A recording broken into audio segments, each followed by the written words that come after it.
29. Well, I would buy the.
That's not quite 6:30. There we go. All right, in favor of attention, we'll call the Loudon City Council meeting to order. First item of business is, want to thank Pastor Tony Arnold for being here. He's the pastor at Stockton Valley Church. And thank you, Pastor Arnold, for your service to our community. And I'm excited that Mr. Charles Benjamin Harris is going to lead us in our pledge. My grandson, I'm excited to have him here. So we're going to ask that we stand and Pastor Arnold lead us in the invocation and Charlie will lead us in the pledge.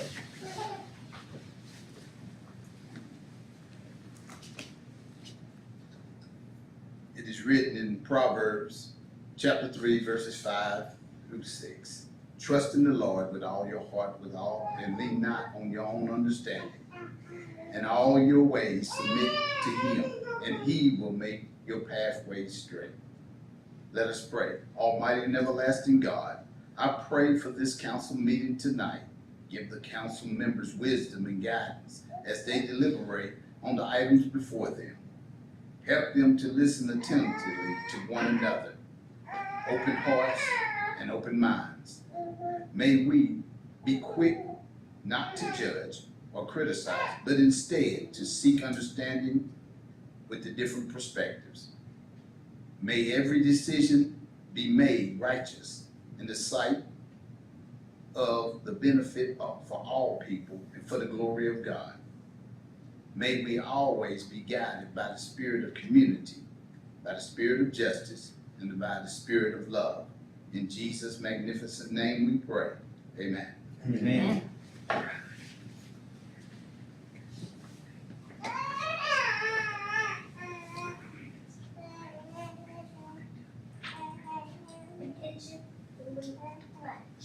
I pledge allegiance to the flag of the United States of America and to the republic for which it stands, one nation, under God, indivisible, with liberty and justice for all.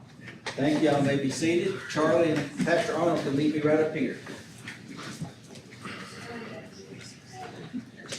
Yeah, we're quite sure. I had something for him, but it's not a Paw Patrol toy. Let's probably get some Paw Patrol coins coming. Yeah. Charlie, here's your flag. Here's your coin, a gold coin, and a pin. Pastor Arnold, thank you for your service. And let's have our picture made with all the people here. All right, good job, thank you.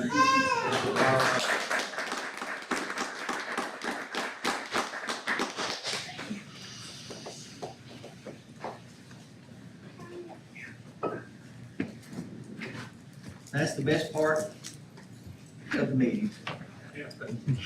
Amen. Roll call, please. Mayor Harris. Here. Vice Mayor Dixon. Here. Councilmember Cardwell. Here. Councilmember Newman. Here. Thank you. Thank you. Good evening, ladies and gentlemen. Thank you for coming to the monthly meeting of the Loudon City Council. My name is Mayor Jeff Harris. I'd like to welcome everyone to our meeting tonight. Tennessee law gives every Tennessean the right to attend city council meetings and to see how their government does business. We appreciate each of you have taken time out of your personal schedule in order to see how your government does business. It's my intention as your chair that we create a space where everyone feels seen, heard, respected, and valued. You should have a copy of tonight's agenda. If you don't have one, there's some on the table over there. That's your guide to what we'll be talking about tonight. In order to conduct efficient business-like meetings, the council has adopted some specific rules to follow. Primarily, these rules are designed to keep the meeting moving, assure that all points of view are heard and considered, and to provide for common courtesy. In a few minutes, we'll come to the place on the agenda entitled Citizens Input, where anyone who has signed in is encouraged to speak to council. We do ask that you wait until you've been recognized before you speak. After being recognized, please approach the podium, address the council, and obey 3 simple rules. At the beginning of your presentation, state your name for the records, address all your questions to myself, who is the chair, and avoid the use of improper language, profanity, or any other inappropriate conduct. Once the citizens' input portion of the meeting is over, the council will proceed with the remainder of the agenda. You're welcome to stay and observe the meeting, but be advised that any additional comments will be limited to 3 minutes each and at the discretion of council. We ask everyone remember we're doing the people's business here tonight. It's a very important responsibility for all of us. You can help us do this business by observing the rules we've established for our meetings. Again, we'll welcome you to the Loudon City Council meeting. We're glad that you're here tonight. Recognition of visitors, we have a few that signed in. We'll get to them in just a minute. I want to thank everybody for coming. Appreciate your attendance here tonight. Next item on the agenda is adoption of the agenda. I do have one change to make. I'd like to make a motion that we pull Resolution 1. Jack Pauls could not be here tonight, so he is asked to pull the first item under resolutions. Motion to adopt as amended. Okay, we have a motion to adopt as amended. Do we have a second? Second. Okay, we have a motion and a second. Any questions? So basically, we're just removing that from our agenda tonight.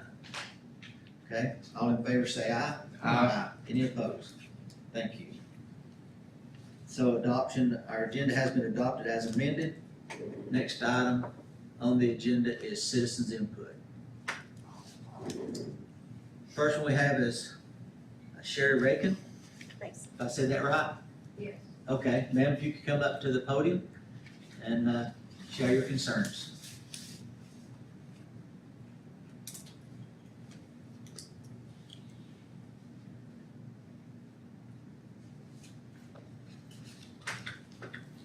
Thank you.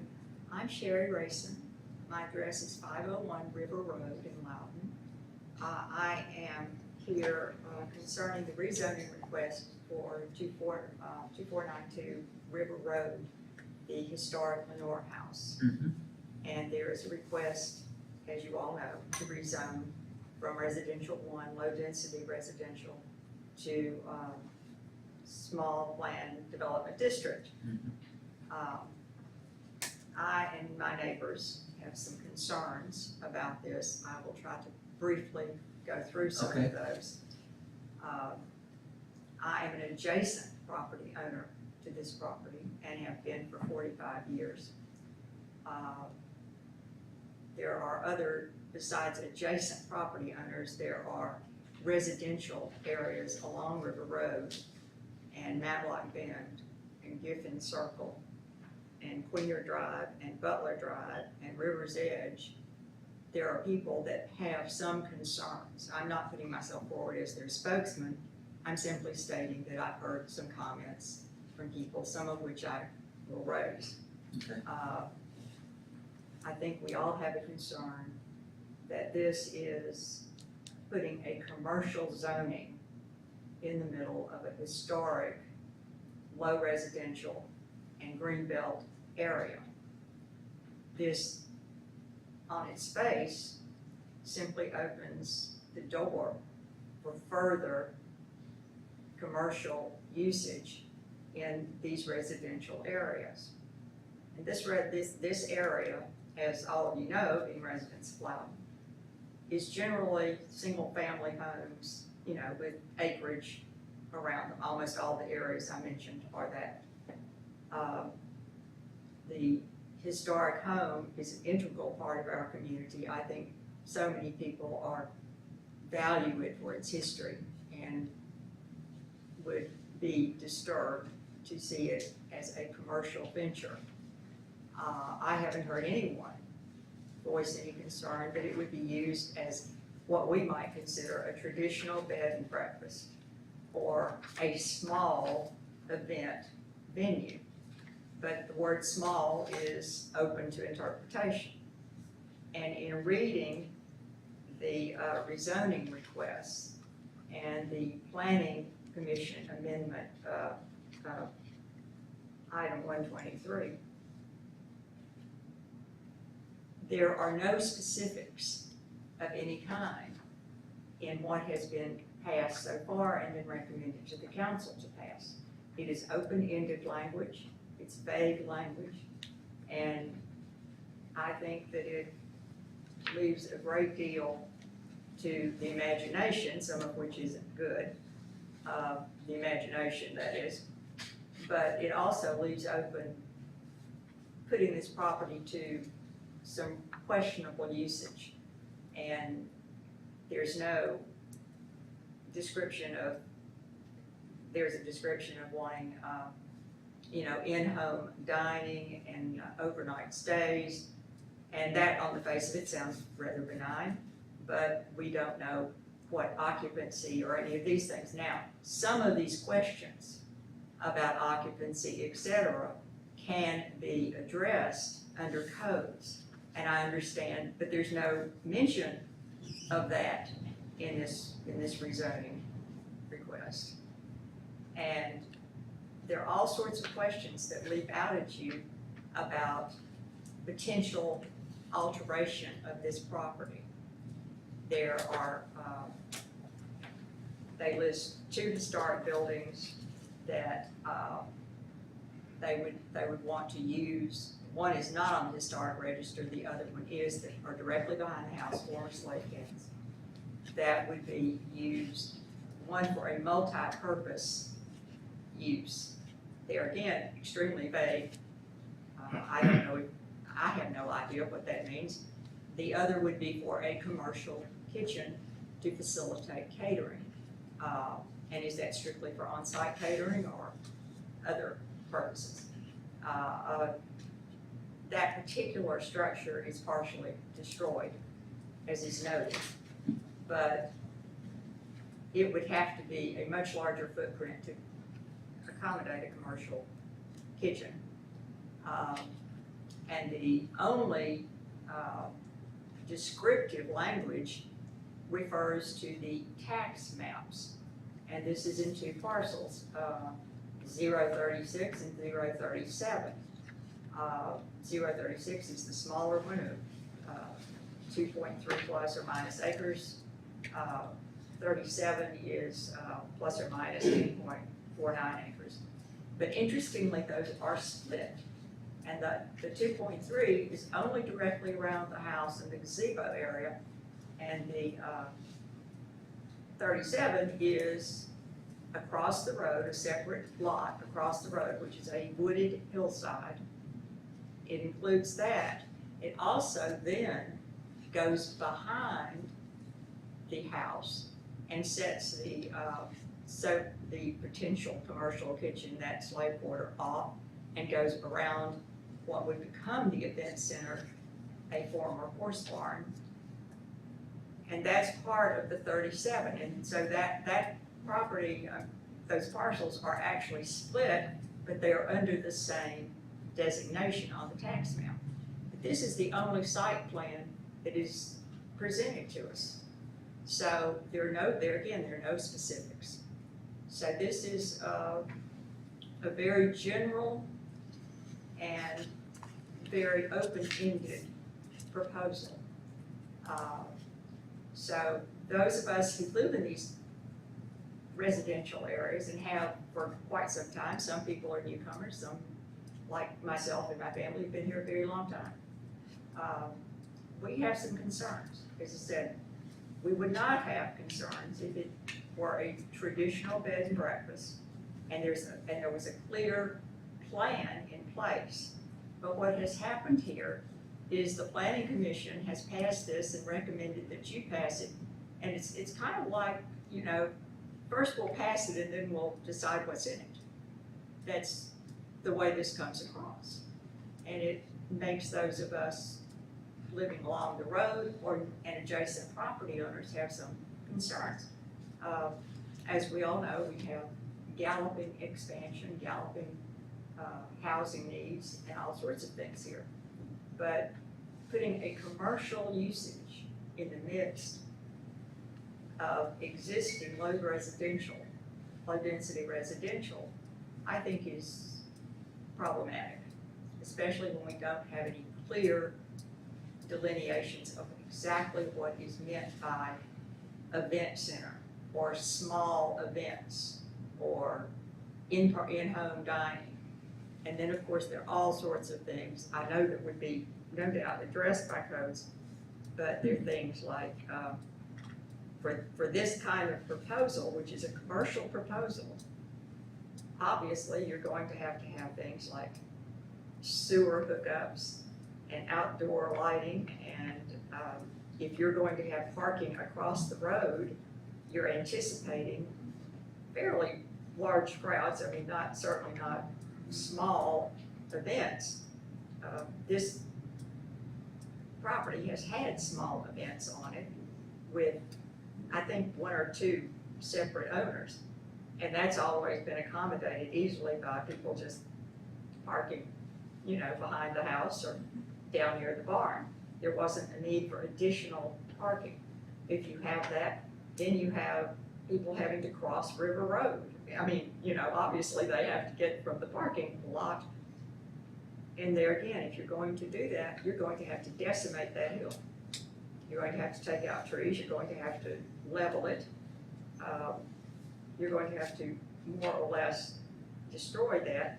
And there's not, at least not yet, there's no provision that there would be some trees or landscaping maintained just so you don't have an asphalt parking lot there, which would, there again, be in the midst of residential area. And there's proposed parking around the barn area. And there again, if it's all paved, you're putting this in the green belt, low residential area. So there are many concerns about this, and as I said before, I think it just strikes me that there's a little bit of a rush here before there should be sort of a pause to see if some specifics of this plan can be put forward, and then it could be considered by the council and the community. And, you know, people might be perfectly fine with it, but we need more information. There's almost none in the way that this is presented. I have a couple of questions just for informational purposes. When was the zoning classification small plan development district approved? How long has that been in operational? It's been several years ago. Okay. I think it's the difference between small plan development district and plan development district is just acreage. Plan development district is 50 acres, anything over 50 acres, so they duplicate each other. Small plan development district is just for property under 50 acres. But the And plan development district has been around longer than the small It's plan. about 20 years. Yeah, it's probably 20 years, the Okay. plan development district, which is what, like Tennessee National is a Correct. plan development district. It's where you can have mixed use, residential, commercial, all within the same development. But that does not apply to small plan, those requirements. Yes, yeah, they're the same, the only difference They're is the is Well, that's is what I thought you acreage. said. Is the Okay, acreage. so it can be, in other words, the only difference is in size, but the Yeah. requirements are the same. Yes. Okay. Are there any current properties under this small plan development district? Waterfront. Yeah, it's not developed yet, but it's the waterfront downtown on both sides of the bridge. The Oh, river- okay, so that's been designated as small Yes, plan yes, development yes. district. Yeah, okay, I was gonna mention that. Now, and two, what the planning commission has recommended is just the rezoning. There's a lot more submittals that will have to come to them as far as concepts and plans and, city engineer Michael Hogan, you might want to just, if you don't care to differentiate that, explain that. There's a lot more Yes, sir. steps, okay? I believe we spoke on the phone. Yes, Ms. Bracy. you were very responsive, Michael, thank you. Yes, ma'am. And so, specifically, what we've tried to draft here is, an ordinance to amend our zoning map to this type of district, this small plan development district, only after, the process that's required in the zoning ordinance is met. And that is, that the development, of the site, is substantially consistent with what we're seeing now in concept. That carries into a more formal submittal that has a preliminary plan that further defines the engineering, landscape architecture, other design specifics, maybe operational, which we've done for other development types. And then later submittal for a final plan. And as these progress in planning commission, more and more details defined. So this site would not be rezoned until those submittals and approvals were met, is how we're trying to draft what's in front of council. Okay, so all of this is to come, but you're asking council now to approve the rezoning before this comes. Our intent, I believe, is to approve the potential for rezoning, given that the parameters are met. The concept that is being presented, currently and further defined in the planning commission will be adhered to. Only then would the property be rezoned. So it's a commitment to rezone, but it won't be, consummated or filed. Attorney Fry may be able to speak to this, also, but, that's how it's been framed, is that it first has to meet this additional planning commission process. Well, the conceptual plan that you said, you wish to follow and there's an intent, and that's what you're asking now, that this be passed. As I just described, it is so vague that you could drive bulldozers through it, and perhaps that's what would happen.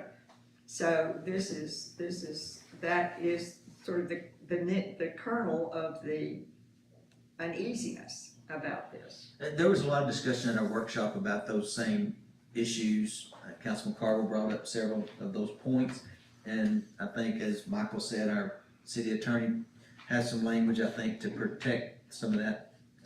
Attorney Fry, if you want to.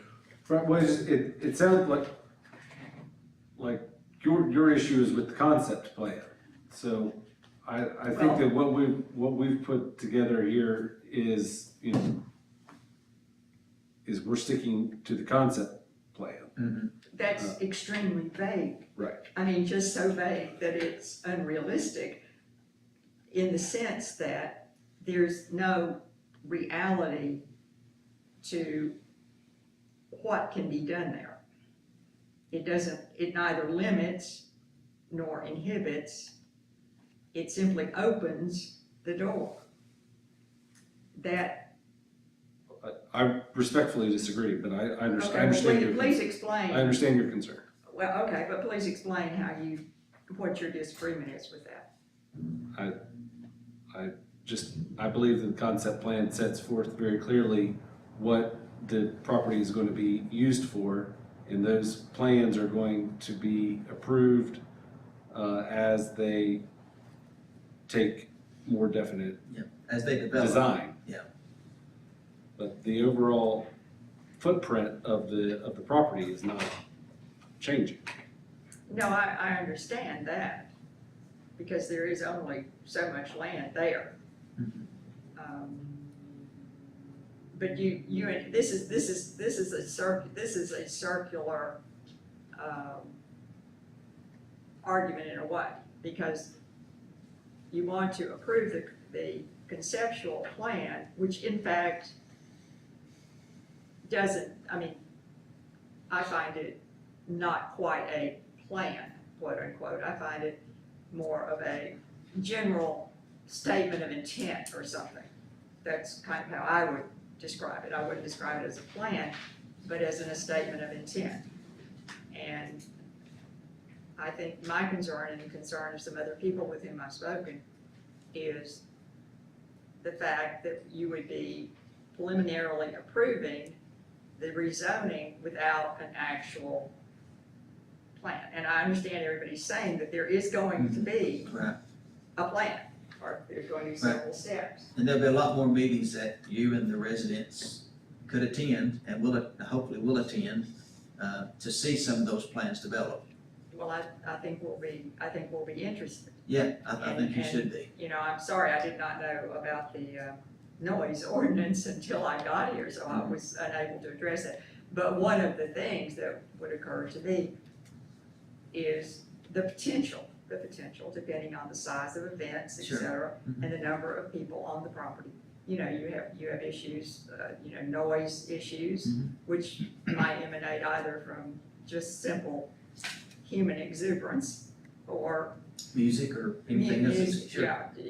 Yeah, or I believe we have an anti-fireworks in the city ordinance. We all know how effective that is. And there's Especially on 4th of July. I'm sorry. Especially on 4th of July. Especially on the 4th of July, correct. But at other times too. So there doesn't seem to be any real enforcement of that. And I understand you can't run all, we don't have enough officers to run all over the county and all over the city, and I understand that. Yeah. But that's an example of how you can have an ordinance against something, but it's not always enforced or enforceable. Mhm. So there's some other things there. Well, I will still voice my, not speaking for others, but having raised some concerns that other people have. My opposition to your passing this at this time, before you get some more specifics. I mean, I would find that a little less cart before the horse kind of process. But thank you for your time. Thank you for bringing your concerns. Does council have any comments? No. Anybody? You want? No, not until we Okay. get to it. Okay, all right, thank you. Now we have another Sarah Daly.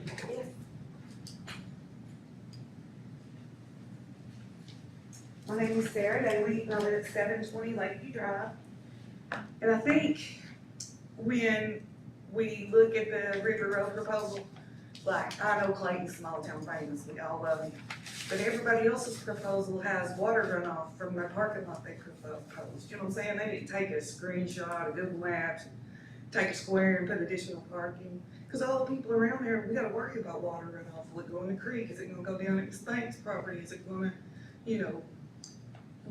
run trash off in the road? Just most people have to show that on their proposal before they ever get past the planning commission. You know what I'm saying? Well, that'll have to be shown. And like, if there's gonna be a lot of people there, if they have to stand and wait to cross the street, there'll need to be some sidewalks for them. And we'll need to know the driveway's gonna be big enough for one car to sit in the parking lot to wait their turn while another car pulls in. So it's just the little stuff.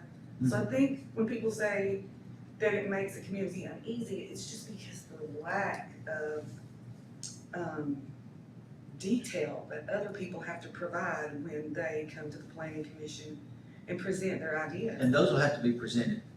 But if you have a second reading, it will be preliminary rezoning, is what you're saying. Yeah. So- I mean, Michael, you have some comments on the water I mean- runoff? Or- I didn't hear the first part, I apologize. Just little things on a proposal that other people have to provide, such as the water runoff from the new parking lot. Like there's no little pond collecting water, like other people have to provide, just little things. Yes, Like ma'am. details, because all we have is a Google map with a little square on it that says additional parking, and all the description is, no disrespect to our attorney, but all the description is how it is existing, how it exists, and that they, may put people in a horse barn and that they plan to convert it to the kitchen, but no ground specifics that you normally see in a proposal.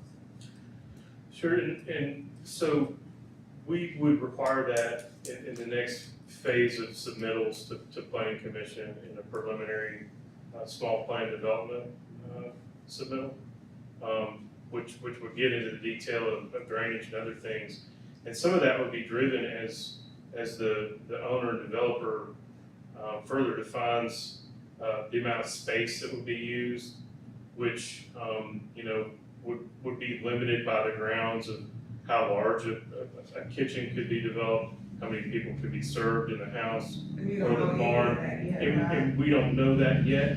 So as those things are defined, we anticipate being able to hone and better define that information. Now, I don't mean to take up too much time here, but when I read the first reading, I didn't see it say preliminary, dependent on the other things. And I know it's been a long time, I wish I was as young as I was the first time I stood in front of city council. But I thought that it should say that on the reading, so that we would know that it would depend upon getting all these other details from our planning. You pull up the resolution itself, section 4. Ordinance. Yeah. I think that's what you're getting at. Yeah, I was just to me, Section 4 states that it's contingent. okay, So we're not passing the zoning tonight, or even after the second reading. It says the zoning will be contingent once they've checked the block for everything. So farther down on It'll be the section packet 4. is where I read the contingency rules, Yeah, not section on the 4. reading. Okay, that makes sense. So, keep on going. And I'll just throw it, see if it makes sense or not, right there. Yeah. Says it shall take effect upon the approval of the final SPDD plan consistent with the conceptual plan, and there has to be a historic designation of the area too. Okay, That'll all come to planning. So, I see that. and the next one is if they change the master plan, they have to come back to us and ask for another rezoning. Planning commission just can't approve something other than what's in that concept What the plan. final proposal that you all approved, if they Of what's in the change it. What's in concept the plan concept that plan. associates with the rezoning. So if they say they're gonna do parking lot with ABC, if they go outside of that, they have to come back to us for a quote rezoning to that. That was the language I wanted to put in Yeah, because that's of good. your That makes sense. concerns. Because my concern was, we just opened the door and then they could change it to anything from commercial to industrial to anything Yeah, I got that's 13 allowed tiny in an homes or something SPD. crazy, yeah. This has to go by the plan. If they don't follow the plan, they have to come back to us. Yeah, and a new plan has to be submitted if that varies from the concept plan, then a new plan's gotta come. And I have one more question. Sure. Because the property is still owned by the Trips, will the planning commission or the city council be provided a business agreement between the Trips and Mr. Painkel on how they will be building this concept? Like, will y'all know? Cause the owner is different than the person proposing it. Like, I didn't understand how that works. Like, I would imagine The owners are selling the property. currently the owner.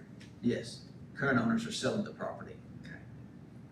So the concept plan they won't have anything to do with developing the concept plan. So I guess It'd be the new owners. the new owners. Yeah. Okay. All right, that's all my questions. Thank you for your comments. Thank you. All right, next item is approval of minutes, for the regular meeting, August 26, 2024. Yes, Mayor and Council, I reviewed the minutes from our last month meeting and ask that you accept them. Okay, do I have a motion to approve the I'll make a minutes? motion. Do I have a second? Second. Have a motion and a second, any questions? All in favor say aye. Aye. All right, skipping over, the first resolution, go to the second one, which is authorizing the continuation of block safety operating system. Motion to approve. Okay, do I have a motion to approve, do I have a second? Motion and a second to authorize the, blocks, contract, we have 6 block here, we have 3 more. Any questions? Okay, all those in favor say aye. Aye. Any opposed? Next item we discussed at the workshop is certain surplus safety department items. Our safety director, Chief Brubaker. All right, we have a motion to approve that list. I'll second. A motion and a second, any questions? All those in favor say aye. Aye. Okay, next is an ordinance on first reading. This is an ordinance that was, It'll be second reading. yeah. Okay, I'm sorry, yeah. First one is, ordinance amending Title 11 Municipal Offenses, Chapter 5, which is the, offense against peace and quiet. Motion to approve. Okay, we have a motion to approve. I'll second. Motion second. Any questions on second reading? Okay, roll call, please. Councilmember Cardwell. Aye. Vice Mayor Dixon. Aye. Councilmember Newman. No. Mayor Harris. Aye. Thank you. 3-1. Okay, next item on second reading. I'll explain this one. Okay, this is, and I'll turn it over to Councilman Carter in just a second. This is one that was voted on first reading, but a section was accidentally left out. So in order to, and we can't amend from first reading to second reading unless it's a budget item. So the only way we really go about it is to make a motion to approve it in second and then vote it down. So Councilman Carter, I'll let you. Yeah, like the mayor said, we had a meeting on Tuesday with the Historic Preservation, and as we were reading through, we realized that between sending around for various folks, the one that the state sent to us, somehow a section got left out about landmark designation. So there's a copy on your desk that shows the red part that got left out and we're adding. And also we realized that it didn't cover about the movement of landmarks, such as how the Carmichael Inn was a landmark that got moved. So we put in the language to cover about moving landmarks. So what we need to do is, let's say, we'll vote down the first one and then vote this on the first reading. With that, instead of voting it down, I'll make a motion to reconsider on the ordinance on the first one. So we have a motion to reconsider, so, Second. okay, we have a motion and a second. Any questions? Okay, all those in favor? Roll call. Roll call. Oh, yeah, I'm sorry, yeah. Councilmember Cardwell. Aye. Councilmember Newman. Aye. Vice Mayor Dixon. Aye. Mayor Harris. Aye. Thank you. I think that means that we're reconsidering. No, it just means that vote has been reversed as a motion to reconsider. And with that, Mr. Mayor, I make a motion that, motion approval for on first reading, the ordinance as presented. Okay, that's the very next item, which is the new draft that you have been supplied with those additional comments and sections made. So do we have a motion to approve this? It's basically, we're just starting the process over again. Yeah, I have a motion. Okay, do we have a second? Okay, you. second. Any questions? So basically, this is first reading, you'll see it again next month, okay? Roll call, please. Councilmember Cardwell. Aye. Councilmember Newman. Aye. Vice Mayor Dixon. Aye. Mayor Harris. Do we need a new public hearing on it? Yes, sir. Yes, 6:25, Okay. there'll be a public hearing on October, 6:20. No, this one's 6:25 yeah, 6:25. And my little sticky note says 6:25. on October 28th. And there's a reason for that. Yep. You know. Okay, the next item on first reading is amending the zoning map, which is property located on River Road, described as tax map 040, parcel 36, approximately 2.34 acres. Tax map 040, parcel 37, approximately 10.29 acres from R1 low density to small plan development district. Is there a motion to I'll make a approve? motion. Okay, do we have a second?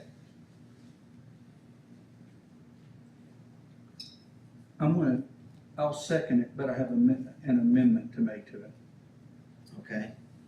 All right, we have a motion and second. Any discussions, any questions? Yes, I'd like to Okay. propose an amendment. In section 4, the previous discussion was that we were going to go beyond just designating the house as a landmark, but actually making it a historic zone for both parcels 36 and 37. And that way it control any other new construction around the homes would have to be under the historic guidelines. So I'd like to propose that, We add that. well, it says where we put in where it says, the conceptual plot plan and the designation of parcels 36 and 37 as a historic zone by the Loudon Historic Zoning Commission. Councilmember Cardwell? Mhm. I think maybe what we could consider doing there is, adding that area to the landmark. If you designate it as a landmark that's a part of a district, you could potentially accomplish it. We could check with Sarah Anderson or. What's your hesitation? Sorry? What's your hesitation to it being a zone? It's not contiguous to the rest of the district. It doesn't have to be. By TCA, that you can have non-contiguous historic zones. Knoxville has 7 of them. Okay. Could be considered doing it as a landmark also, but I would defer to our historic preservation consultant. But zone neatly handles the property in addition to the landmark itself. And that's my concern. Sure. Attorney Fry, is that something you, I haven't looked at that question. is this something we need to, If we need to table and research them. But I would much rather, because I don't want to just protect the home, I want to protect the surrounding land as part of that. And that's basically what that's doing. I mean, we've got the house called out, but you're calling out the, That's right, the land around it. right. Yes, so, and So then that'd be both parcels 36 and 37, because that's one of would be Ms. Racing's concern also. I mean, I'm okay with approving that with that amendment. I mean, because it's the same thing as we, Write it. it's the same language as with What the does- house. Making that a historic zone, what does the historic zone say about parking lots specifically? We're talking about the Well, see, that's since it's a new zone, yeah. now the Historic Zoning Commission proposes specific guidelines for those two zones, and that comes back to us for approval Okay, so, as part of that designation process. so the historic Zoning Commission, zoning commission would have to approve. they make a recommendation on the guidelines for that specific historic zone. So for the Albert Lenore Homes Historic Zone, here are the guidelines for the home, the surrounding buildings, and the surrounding land. They approve it, and then it comes to us for approval for that overlay. And that gives us the ability to make sure that we're protecting it the way we Make sure they follow that concept. That's right, Right. And not just for the house, but for the other tracks. for the surrounding land, For the to make sure other- it's all historically Which is what some of the appropriate. concerns, is what some of the concerns that were brought up. Yeah. Yeah, I guess, I kind of echo the same concern. I'm familiar with the property and I like the idea and the plan behind it. My biggest fear is the property across the street. Nobody has ever driven past the parking lot and said, wow, that's a really nice. Well, this now puts that in a historic zone. Gotcha. What, is that 37 that's across the street? Okay. And so that means any new construction still has to come to the historic zoning first for a certificate of appropriateness before it can be built. Gotcha. Also, if it's outside of the master plan, it would have to come back and be. And that would hypothetically too stop, let's fast forward 25, 30 years from now, and this property has changed hands. That stops someone Yeah. from coming and putting apartment complexes there. That's section 5, where it says, Right. upon the completion of the project, any major changes proposed to the plan or reuse is technically like a rezoning that has to come back to us. Yeah. Previously, it only had to go to planning commission, and that was my concern. It's like, wait a minute, if we zone it one way, they could almost change it on us. Now, if it's outside of that master plan, has to come back to us as if it was a rezoning. Yeah, and like a new plan would have to be submitted. So this puts two safeguards on it. One for the zoning, because the underlying zoning is always tells you what the use is. Mhm. The historic overlay just says that, okay, if the bottom use is residential, then that residential has to apply to these historic guidelines. So it's a two-level protection. Mr. Pangle, you had that. I understood what Councilman was talking about because I'm on the Historic Preservation Committee, and I agree with him. I don't have any problem with that. The thing that is further amplification, the detailed plans that had to be submitted for this type thing will be pretty intensive as far as an outlay of money to the eventual purchaser.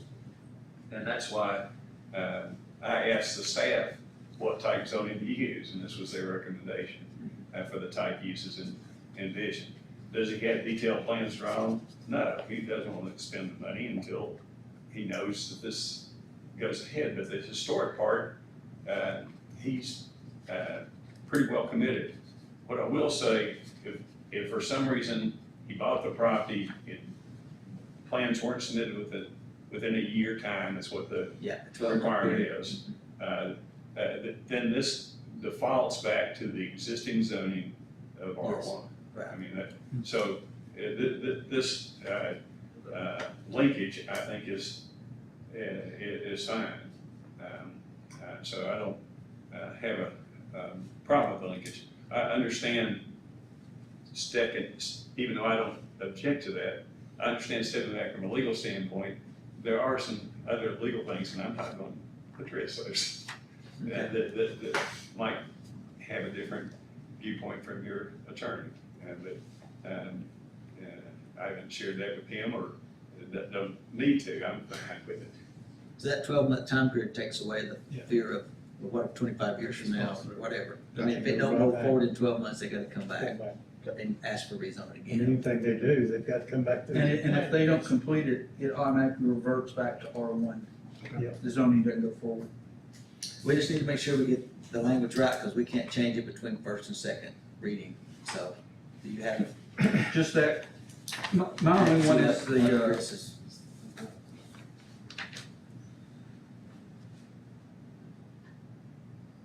yes, So, have you made a motion to I made a motion to approve as amend. amended? Well, I made a motion to amend, we hadn't amended it yet. Okay, we have a second to amend. Amend section 4 to read, "This ordinance shall take effect upon approval of a final SPDD plan consistent with the conceptual site plan and the designation of parcels 36 and 37 as a historic zone by the Loudon Historic Zoning Commission, the public welfare requirement." Now, we're leaving the Albert Lenore House in there? No, Take that out? Yeah, because Because it's it's covered part under the of the parcel. parcel, yes, Okay, and it will be within the zone. you're right, right. Okay, Would be the motion. he made a motion, do we have a I'll second? Okay, we have a motion and a second, and we can just we don't have to take a roll call vote on that, do we? On the amendment, No, I mean, it's not, we're not voting on the ordinance yet. Any questions about that amendment? Okay, all in favor say aye. Aye. Any opposed? Now, do we have a motion to approve I make a motion to approve as amended. as amended? And I'll second. Okay, Megan, you have a question? Yeah, just slow down a little bit. Okay,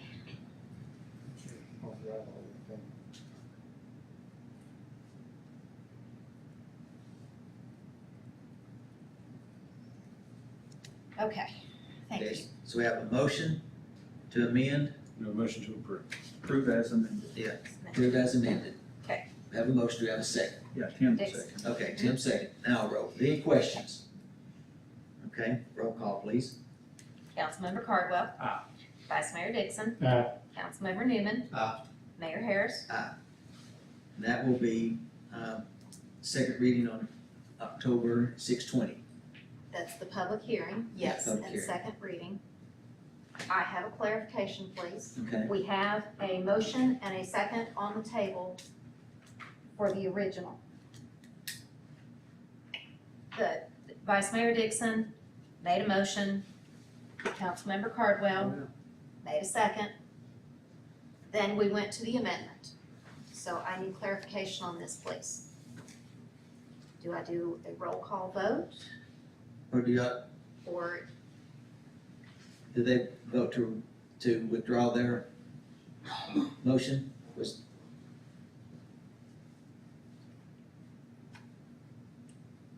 I thought we just had a motion to amend. I Well, think we just go back to the original motion. the original motion, Yeah, because so- the original motion is amended. Right, so the second second we- motion and second is That's right. is You just go ignored. back to the original, because that now is the original amended. So we stick with the original. Vice Mayor Dixon made the motion, Councilmember Cardwell Second. seconded. That was the original. Vice Mayor Dixon? Now it's the original as amended. Yeah, you said aye. Aye. Councilmember Cardwell? Aye. Councilmember Newman? This is what, original as amended, correct? It's as amended, As yes. amended. Mayor Harris? Aye. Thank you, gentlemen. All right. Thanks for keeping me straight. Yeah, I don't know if we're straight, but anyway. I'm keeping score We'll over go here. back to that first one. I'm working on scorekeeping. Okay. So now, I think we're through the ordinances, aren't we? Yes. Yes. So the next item is the fuel comparison. The fuel quote comparison, you'll see that the low quote for the purchase of fuel was received from Rogers Petroleum for the projected amount of $17,532, and that's just for your information. And then, we also have to acknowledge report on debt obligation form CT 0253 related to the $32,505,000 bond refunded to the Water and Sewer Department. We have to disclose that and publicize it. We don't need to take a vote on that. Okay, departmental reports. Director Brubaker, you have Yes, sir, anything? Mayor, nothing to report. Okay. City Engineer, Mr. Hogan, you have anything? No, sir, thank you. Okay. Kathy Price, our downtown coordinator, you have? I will just say, October 26th is our Halloween event downtown. If any of you all would like to set up to hand out candy, any of the departments within the city or utilities want to set up, just reach out to me. I'm sorry, what was the date again? October 26th, 26th, and it was, from 2 to 6 o'clock. 2 to 6, Yeah, so we've got a pretty good event planned. it's on Wharf Street, Down Wharf Street, probably some other areas too. Yeah. We'll send. spooky Wharf Street. Yeah, we will publish a map prior to. And then on December 6th, the kindergartners will decorate the tree with Parks and Rec that morning. And that evening, we're going to have a tree lighting as well as we're working on a celebration and festival of trees around the courthouse that evening. So stay tuned. Okay, all right, thank you, Kathy. Michael? Yeah, I apologize, I did think of one thing. If y'all could help, direct people to the website for the transportation, grant and the survey, more feedback, the better. That informs our study, so. Yeah. I appreciate y'all already promoting that, and ask you to continue until the end of the month. We've got a lot of good comments on that. They've removed the public meeting off of the advertisement, so on the website, it's just click right on it, go right to the survey. I've shared that on my social media, you can copy and share it, but the more we get it out, the better. So appreciate that, Michael. Okay, Mark, you're next. Thought you'd never ask. A couple of things that I'd like to mention, of course, I'm sure Eric mentioned this as well, our meeting Wednesday night, 5:30, it's a pretty big meeting, we've been trying to tidy up our bylaws and do some things there that we've had some help from Eric and Council Cardinal as well. So I'd like for everybody to attend, if you could, we'd like your input on that, and help us get it finalized and bring it back to you guys for approval. And a couple of things we've got started, and most of the time, I don't give reports until spring and fall. And we used to hand out flyers, and people would see, or I'm sorry, brochures, people would see what we were doing. I think it pretty much reflects itself. We don't have to give a report every month about this. But a couple of things have been exciting this go around this fall. Blake's part of this. We started flag football, NFL flag football. And it was from the desire because our sister city in North City had flag football. So we thought, let's give it a shot. The guys worked their tails off to get this done. Got 147 kids registered. Deadlines here, the team's been placed, and Coach Harris is sitting here with us tonight, so we're very excited to have that for the first year. A couple other things we'll talk about at the Wednesday night meeting is Kimberly and Horn is supposed to be there with a little bit of information about where we are on the proposal. I think we're ready to move forward. We just want to present it to the committee and talk about a few things that the committee kind of bless it and have a first estimate, I guess you can say, with it and kind of see where we're at. But I think we're ready to move forward and break ground on that as soon as possible. As you've noticed, we've already put, I don't know if you have noticed, but hopefully you have, we've put pickleball courts on the tennis court in Garrison High School. And we've received a lot of good compliments about that. We've got 4 nets out there, so we currently have 4 pickleball courts in use. That's just on the 2 next to the high school, Yes. close to high school. We don't plan to do anything. Right, okay. Strictly tennis. And just for reference, some of the things that's going on in Parks and Rec, and please remember, there's only 3 guys in there. There's only 3 people doing this. We have 2 in maintenance. Of course, we have the NFL flag football, we have golf flag football played on Sunday. We're doing adult softball Tuesday and Thursday nights, and adult flag football. I'm sorry, I told her twice. We have adult basketball league, what I meant to say. This year, we're gonna try something different with the adult basketball league. And again, we appreciate the schools that allow us to use their gym. We're possibly gonna do a 3-on-3 league, it's becoming very popular. Cornhole league, that's been around. And October 1st begins the day of Christmas decorating. And those 3 guys, plus about 10 others, will be dedicating their time to putting together the lights and some of the things that Kathy talked about. Smoky Valley Riders has rehashed and started up again after a 3-year absence. We've been doing cruise ins 1 night a month and been very successful with that.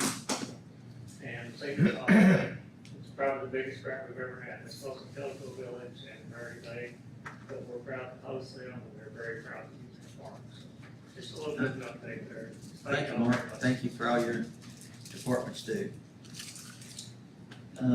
I think that's everybody from staff level. Council member reports, Councilmember Newman, RSC meeting here, 5:30 on Wednesday. okay, cover some of the things. Cover some things you brought up. Yep. Yep, that's it.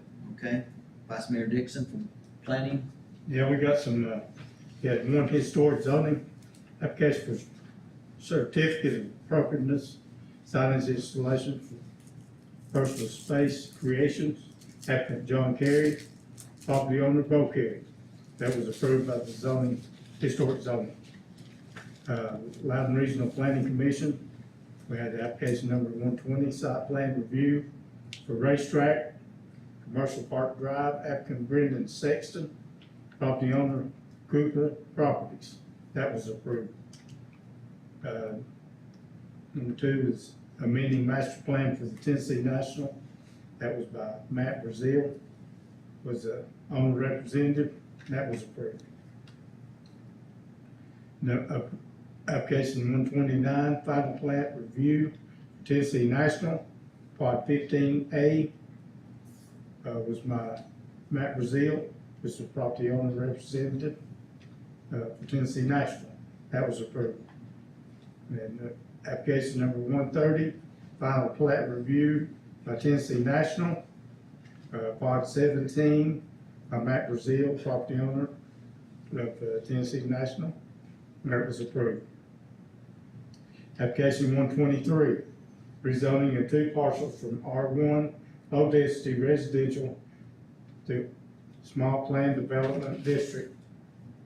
2492 River Road, applicant Clayton Pangle, property owner Robert and Carrie Tripp. That was also approved. Application 127, site plan for automobile wrecking and junk and salvage yard. 1827 Lee Highway, applicant Jack Qualls, property owner Dennis E. Jr. with Chastity Hackman. That was tabled till the October meeting. The Loudon Zoning Board of Zoning Appeals, application 125, a variance request to increase building height from 48 feet and 8 inches to 75 feet. The applicant Gary Layton, representative of Viscase Corporation. That was also approved. Application number 124 is a variance request to decrease 25 feet building setback at Lighthouse Point to 20 feet. That was approved. okay, thank you. Councilmember Cardwell from Line Utilities and other committees Yep. maybe on. Loudon Utility met today at 4:30, pretty short meeting. We approved a new natural gas asset management agreement, base agreement with BP Energy. This is the first time in many years that the utility has bid out that service. And next month, we'll look at how long that agreement will be intact. We also approved an agreement with Camden Cannon for lead and copper compliance. And we also established the natural gas rates at 101, which is the same as the previous month. The Historic Preservation Advisory Committee met, when was it, the 17th. We went over the ordinance that you saw, and that was where we caught the changes. We also, we approved the Paneer as the vendor that we start using for the historic signs, so we can start using their graphics. We're still in, how about talks with Dunbar? We had the signs, but now they're wanting bigger signs, and they said if there's a cost difference, they'd be willing to pay the difference. The cost was $517, getting 2, so it'd been $17 over what was donated, but now they're wanting bigger signs, so I'm still working with Tony to see where we can on that. For next workshop, I've invited Sarah Anderson, who's the preservation planner, to come in and talk to us, because there's 2 things that sort of the next step along this journey in the whole CLG. She believes that once we get this ordinance passed and it gets to the state, that may complete our packet for CLG. The next step is the state has recommended that we look at our historic guidelines of how we protect the buildings and everything in our historic zones. There's a grant available to help if we want to hire a consultant to do it. It's a 60/40 grant, but she wants to come in and explain that, because I don't want to do any applications unless we know about it because of that 40. She would actually be the administrator of that grant, so I've asked her to just come in and explain what it is, what it does, and also about the updating of the guidelines, just so this body is aware of it. That 40 would have to be a budget amendment and everything else, I'm sure. It's actually already in the Is it? budget for this year under, it's both in the courthouse square and in the tourism, but we just don't know what the cost is, so we're in the dark right now, but she's gathering that information so we can decide, because I want this group to decide before we even put an application in and not be blindsided. Okay. That's all I have, Mr. Mayor, thank you. Thank you. All right, we have several anniversaries to recognize in the month of September. Loudon Utility Board, or Loudon Utilities, Jace Lorenz Electric Department, 1 year. Gus Fine in the water treatment plant, 3 years.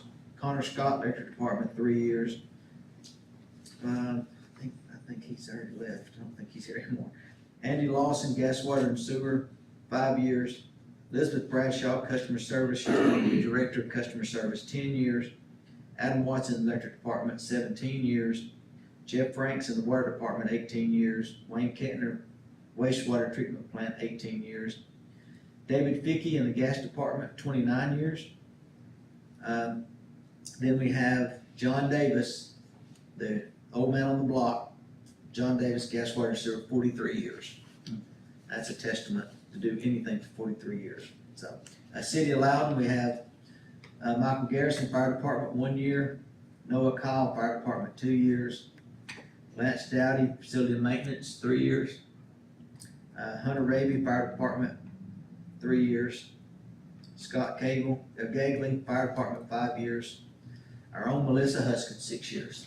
Thank you, Melissa, for all you do. Kenneth Guider, Facility and Maintenance, 6 years.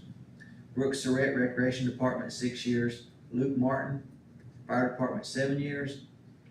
Jason Bivens, 18 years. Thank you, Jason. Thank you for being here.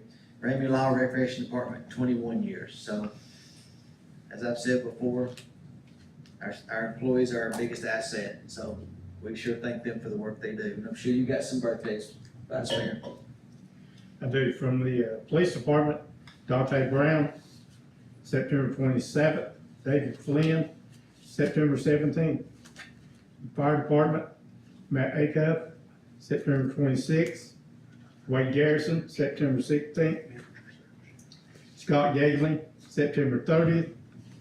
Lynn Huffman, September 22nd. Chris Lawson, September 28th. Jacob Ratledge, September 17th.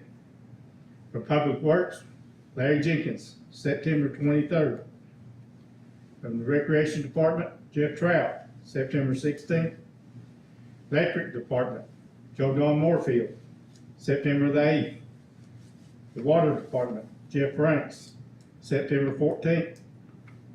From the Gas Department, David Fickey, September the 4th. Barry McNabb, September the 18th. Water Plant, Matthew Henderson, September 23rd. Wastewater Treatment Plant, Caleb Dutton, September 28th. And Customer Service, Elizabeth Bradshaw, September 7th. And Christy Ingram, September 3rd. That's all, Mayor. Okay, thank you. One last thing, just to put on your calendar. So you know the manager search is still ongoing. Application deadline September 30th. Attorney Fry has received several applicants' resumes. So you will be getting those resumes, will be handed out to all council members to review. And then on October the 14th, that's our workshop. We'll be meeting at 5:30. And the ask is for each council member to bring 2 names that they would like to bring in for an interview. So we'll get that prior to that. Yeah, you will get those, I don't know when. October 1st. After the deadline. Okay. You know, so we'll get all the applicants' resumes, and then we're just asked to bring 2 names, and we'll compile a list of that. to, so main thing is joint meeting on October 14th at 5:30. Okay, Megan, you have anything? And any questions? You clear on I have all those? kinds of questions. Questions we can answer tonight? No, thank you, sir. Attorney Fry, you have anything? No, sir. It's been kind of back and forth. Melissa? No, thank you. Okay, anyone else from the audience? All right, if there's no objection, this meeting is adjourned. Thank you all. 7:35.